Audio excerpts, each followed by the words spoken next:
Good morning, everybody, and welcome to this cold, cold day in Florida. Anything below 70 in Florida is freezing to us, hence the hat I'm wearing. I'm a native Floridian. I don't know if you guys are, but so I like the cold weather, but it's freezing if it's below 70. So anyways, I wanted to do this video today because I haven't done one in a while, but I really actually wanted to start teaching you guys a little bit about how to do readings and also at the same time teach you astrology. So I want to do both at the same time for you guys, and it's perfect because this was my plan from many years ago when I created my oracle cards. Is I wanted them to be astrologically based because that's what I've used as a professional psychic for years, is astrology oracle cards that I created. And for you guys that are you not only interested in predicting things for you and your friends and your family, but also into astrology, these cards are a great way to learn astrology. So I was going to go through different segments. Today I'm going to do the houses in astrology and tell you what each one of those means. Now, my product looks like this. I know some of you guys have already ordered those. Those are available on my website and I think on Facebook too if you want to order them. So this is not tarot cards. These are called oracle cards. And like I said, I created them. I wrote the book to go along with them, and Joseph Preiser did the artwork for me.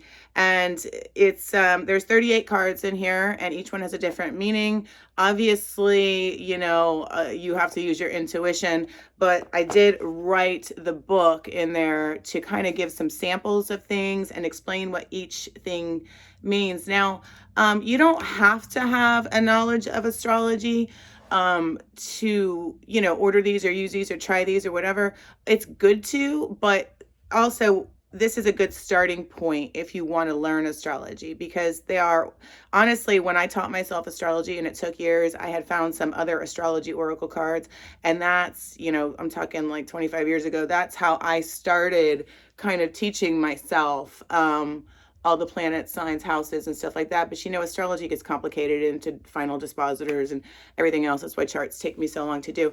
So basically today I want to and like I said about me not doing readings, I'm still getting a lot of phone calls about people wanting me to do readings for them.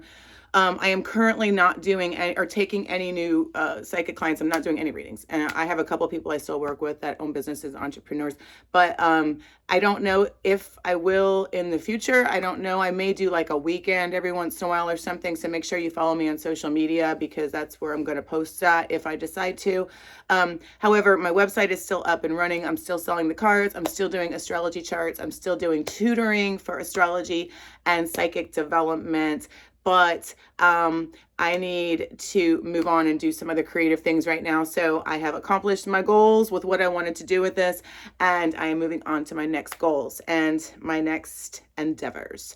Okay, so what I want to do today, though, and I am going to do several of these videos, and feel free to ask me any questions, things you want me to talk about psychically or astrologically, is I am going to talk about the houses. I know I should probably start with the signs of the planets or whatever, but I just feel like starting with the houses. So that's what I'm going to do. Now, in astrology, and I think I've mentioned this to you guys before, but the planet, that the sign is the energy, the house is where that energy is taking place. So skeptics are like often like, well, I'm a Taurus and she's a Taurus and we're nothing alike, so astrology is fake. Well, okay, guys, there's so much to astrology, but the houses are really, really important because you can have your sun sign in either the first house, the second house, the third house, the fourth house, the fifth house, all the way through the 12th house.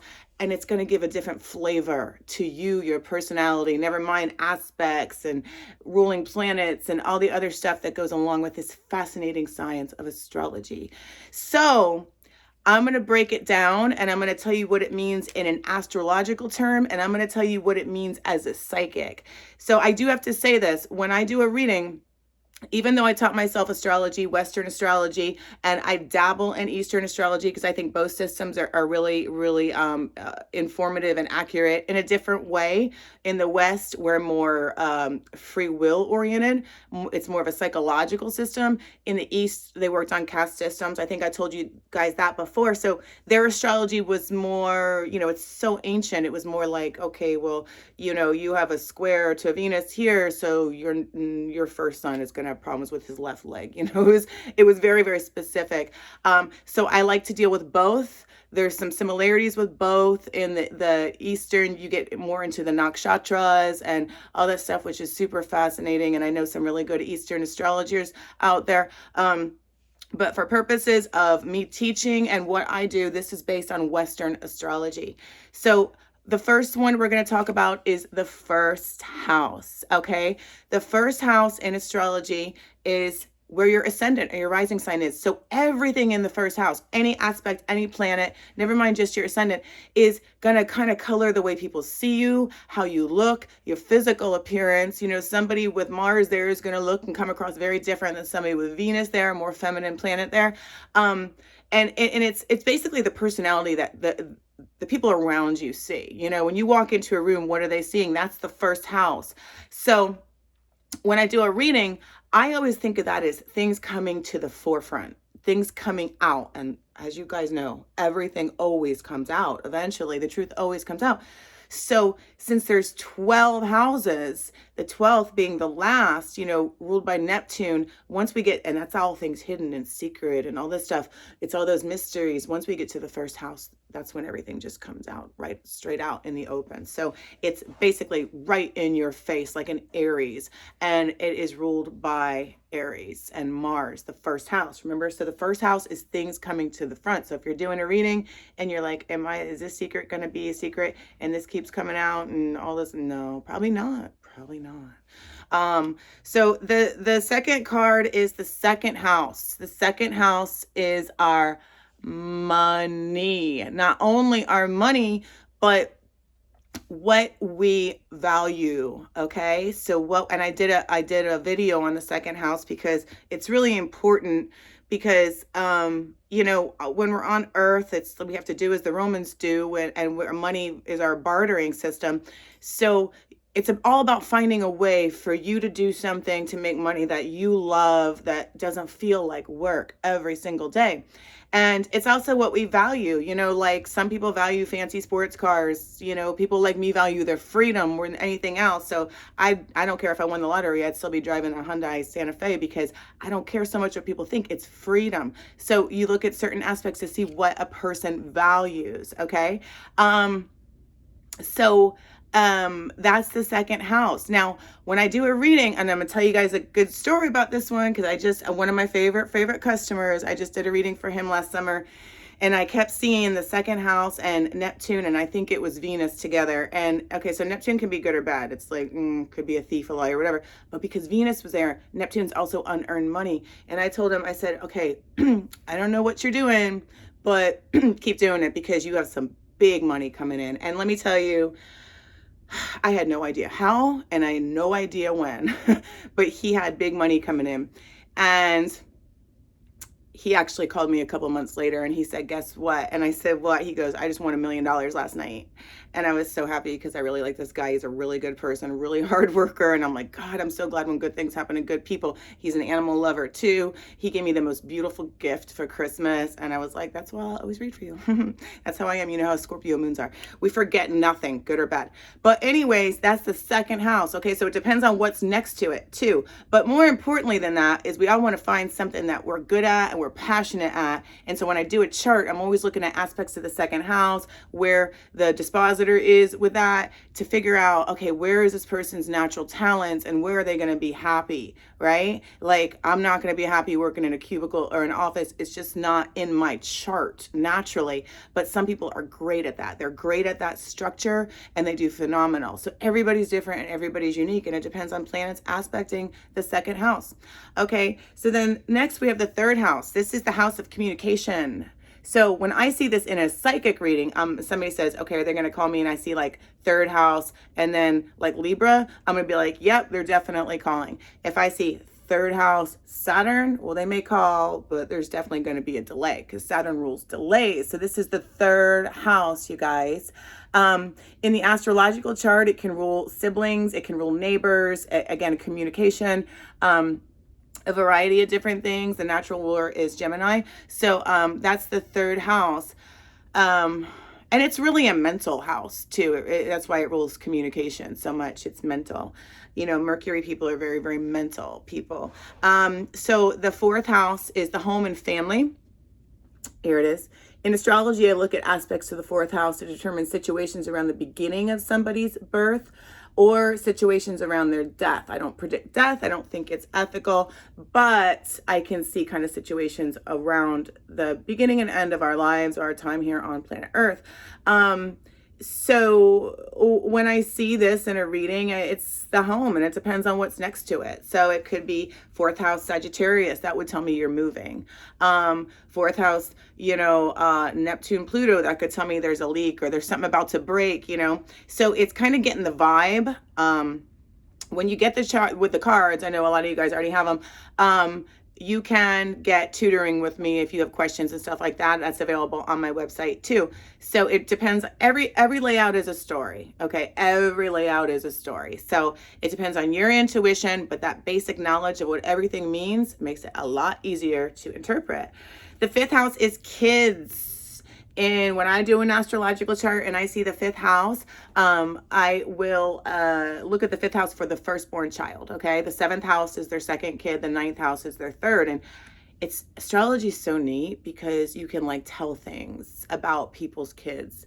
And based on aspects to the houses, like the fifth house kid, the firstborn, if they have Neptune there, Mars there, Venus there, squares, oppositions, trines, whatever, I can tell what's going on with that kid or the personality type of that kid. That doesn't mean that kid doesn't have free will, because we always have free will.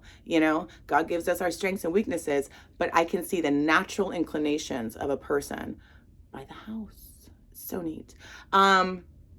It's also fun and everything like that. It's love affairs. It's not like marriages. It's not contracts. It's not commitments. It's lovers and all the fun, frivolous things in life before everybody has to grow up.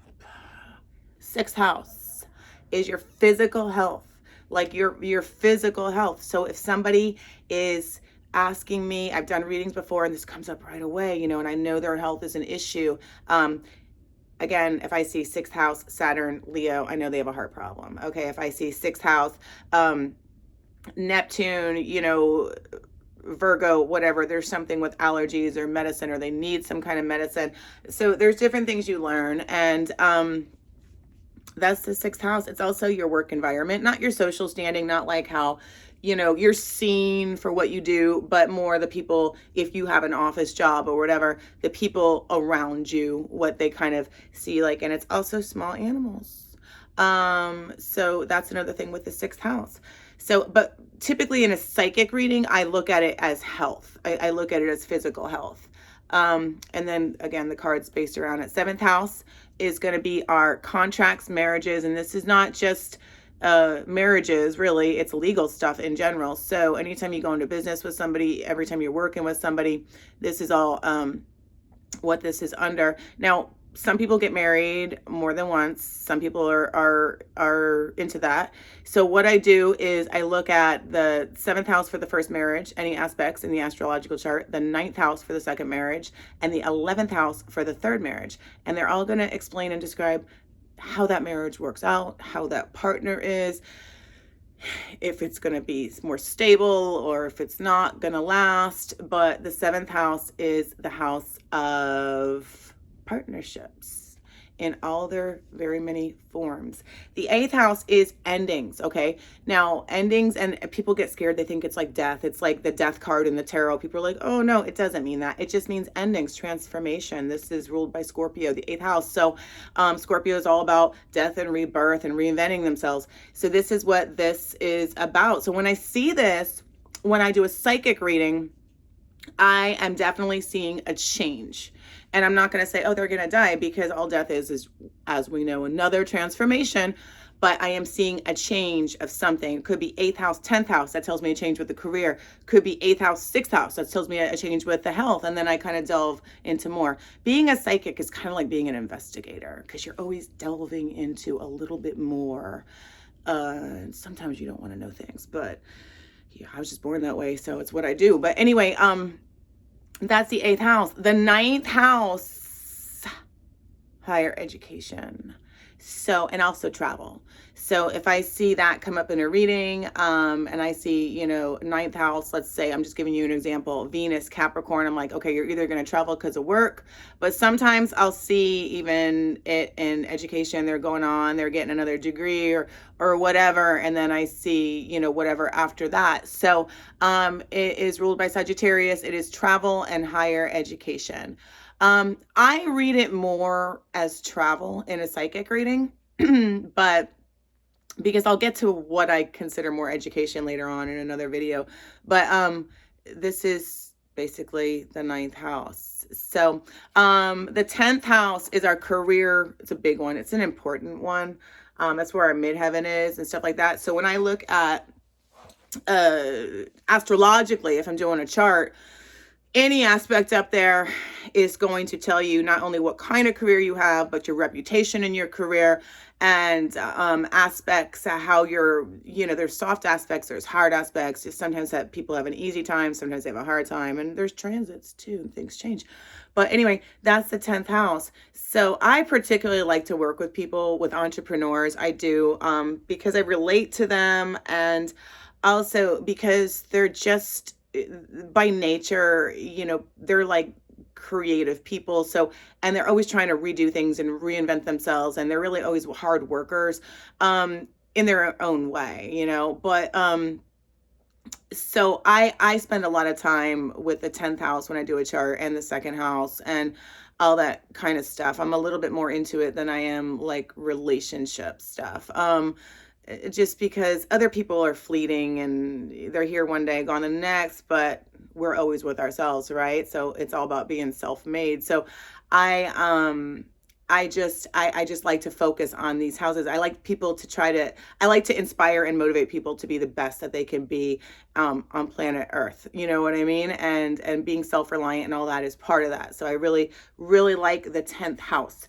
The 11th house is, it's ruled by Uranus, so it's everything sudden. So when I do a reading, a psychic reading, it's okay, unexpectedly something's going to happen. Now, good or bad, it depends on what's next to it. So that's what it is. If it's 11th house Venus Capricorn, I'm like, oh great, you got a new job coming in, or you got a new opportunity at work. If it's a, you know, 11th house Pluto, 12th house, whatever, I'm going to be like, okay, be careful driving. You know, I mean, nothing is set in stone. I'm not God. No psychic is God, but I do like to try to warn people if I can warn people. That's what it is, just to kind of be on guard, you know, not to make you paranoid, but just be like, hey, you know, I should probably watch this a little bit for a while.